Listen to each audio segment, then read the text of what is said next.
Hello friends, welcome to my YouTube channel study 24/7।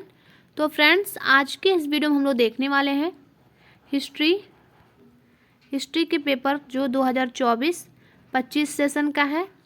और ये हमारा सेकंड पेपर है, constitutional history of modern India 1773 से 1909। सब्जेक्ट कोड है हमारा MHIS 523। तो फ्रेंड्स, अगर आपका ये पेपर है तो आप इस वीडियो को ज़रूर देखें परीक्षा में जाने से पहले। अब देखिए, नोट में है कुल 3 खंड, यानी इसमें आपके 3 खंड रहने वाले हैं, अ, ब एवं श, यानी section A, section B and section C. परीक्षार्थी को सभी खंडों से प्रश्न करना होगा और जो प्रत्येक जो खंड है उसके सम्मुख उसके अंक दर्शाए गए हैं। तो आइए देखते हैं सबसे पहले सेक्शन ए को। तो फ्रेंड्स, जो सेक्शन ए होता है ये आपका कंपलसरी होता है, यानी इसमें आपको सभी प्रश्नों के उत्तर देना ही होता है। तो देखिए, सभी प्रश्नों के उत्तर दीजिए। देखिए, इसमें आपके 5 प्रश्न होते हैं। एक प्रश्न आपका 3 नंबर का होता है, ठीक है। इस पूरे पेपर के लिए आपको 3 घंटे का समय दिया जाता है और आपका जो मैक्सिमम मार्क्स होता है, यानी ये कितने नंबर का होता है, ये हमारा 75 नंबर का होता है, ठीक है फ्रेंड। कितने नंबर का टोटल जो मैक्सिमम मार्क्स है वो कितना है, 75 है। पहला प्रश्न हमारा, कलकत्ता का सुप्रीम कोर्ट। जो सेक्शन ए होता है उसमें आपका जो टिप्पणी करना होता है वो आपके जो आपका सब्जेक्ट है उसमें जो आपका सिलेबस है उसमें से कहीं से भी पूछ सकता है, तो इस बात को आप ध्यान में रखिएगा। फिर भी देखिए, दूसरा प्रश्न जो है निदेशक मंडल, ये आपका बहुत इंपॉर्टेंट है, हर साल पूछा जाता है, वेरी इंपॉर्टेंट। फिर आपका 1793 का चार्टर अधिनियम, ये भी आपका इम्पॉर्टेंट है।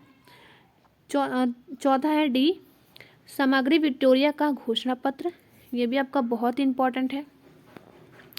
ये आपके शॉर्ट या लॉन्ग किसी में भी पूछ सकता है, ठीक है। तो परीक्षा में जाने से पहले इन प्रश्नों को ज़रूर से देख लें एक बार, या क्योंकि ये आपके हर साल पूछे जाते हैं।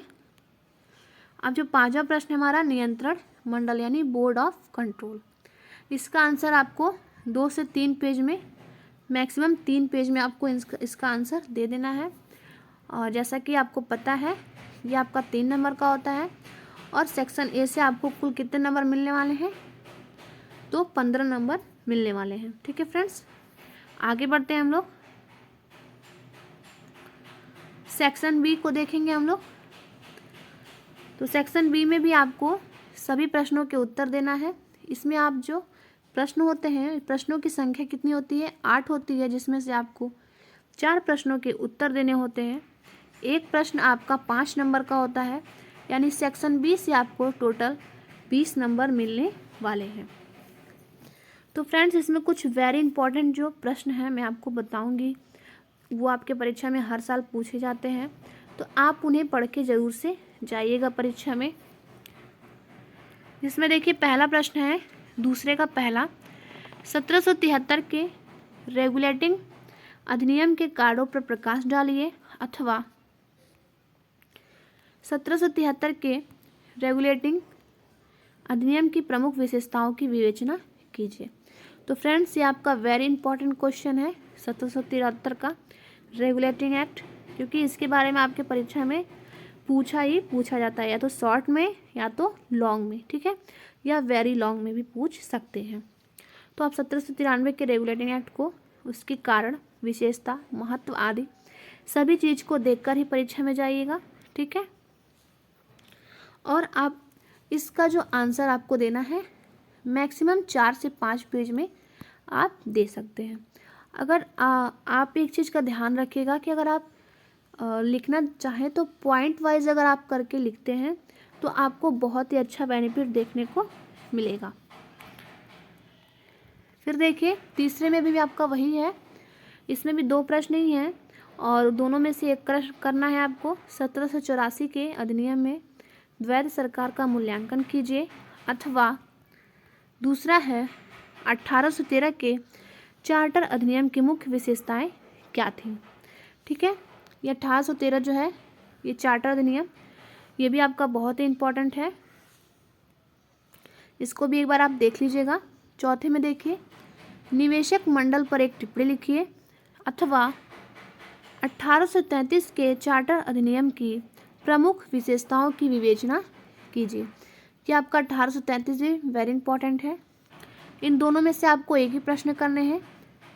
पांचवा है हमारा 1853 के चार्टर अधिनियम पर प्रकाश डालिए अथवा 1858 के अधिनियम के पारित होने के क्या कारण थे। ठीक है फ्रेंड्स, तो ये भी आपका जो 1858 के अधिनियम है ये भी आपका वेरी इंपॉर्टेंट है। ये भी आपके परीक्षा में हर साल पूछा जाता है। अब आता है हमारा सेक्शन सी। तो सबसे ज़्यादा फोकस आपको सेक्शन सी पे करना है, क्योंकि जो सबसे ज़्यादा नंबर है आपको सेक्शन सी से ही मिलने वाले हैं। कुल कितने नंबर मिलने वाले हैं? 40 नंबर आपको मिलने वाले हैं। और उसमें भी सिर्फ आपको 4 प्रश्न में से कितने प्रश्न करने हैं? 2 प्रश्न ही करने हैं। तो आप सेक्शन सी को बहुत ही ध्यान से करेंगे। इसमें भी आप जो आंसर है सेक्शन सी में, इसका आंसर आपको 5 से 6 पेज में देना होगा। अगर आप पॉइंट वाइज लिखते हैं तो आपके लिए बहुत ही अच्छा होगा, क्योंकि इससे आपके नंबर जो हैं ज़्यादा आपको मिलेंगे। छठा प्रश्न है हमारा 1858 का अधिनियम भारतीय संवैधानिक इतिहास में परिवर्तन का काल है, विवेचना कीजिए। जैसा कि मैंने आपको ऊपर बताया कि आपका वेरी इंपॉर्टेंट क्वेश्चन है। ये आपके शॉर्ट, लॉन्ग या वेरी लॉन्ग में ज़रूर पूछता है। अब आता है हमारा 7वां प्रश्न 1861 के भारतीय काउंसिल अधिनियम पर प्रकाश डालिए। 8वां प्रश्न है हमारा 1892 के अधिनियम की प्रमुख विशेषताओं की विवेचना कीजिए।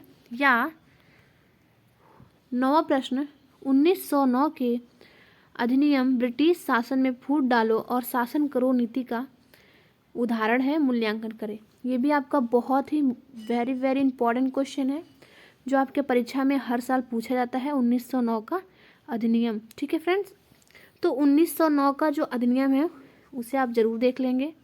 1858, 1861 यानी जितने आपके चार्टर एक्ट हैं, अधिनियम हैं जो आपके सिलेबस में हैं, उन्हें आप एक बार ज़रूर से देखकर ही परीक्षा में जाएंगे।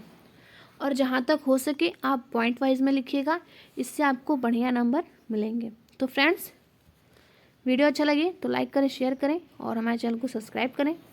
थैंक यू फ्रेंड्स, मिलते हैं नेक्स्ट वीडियो में।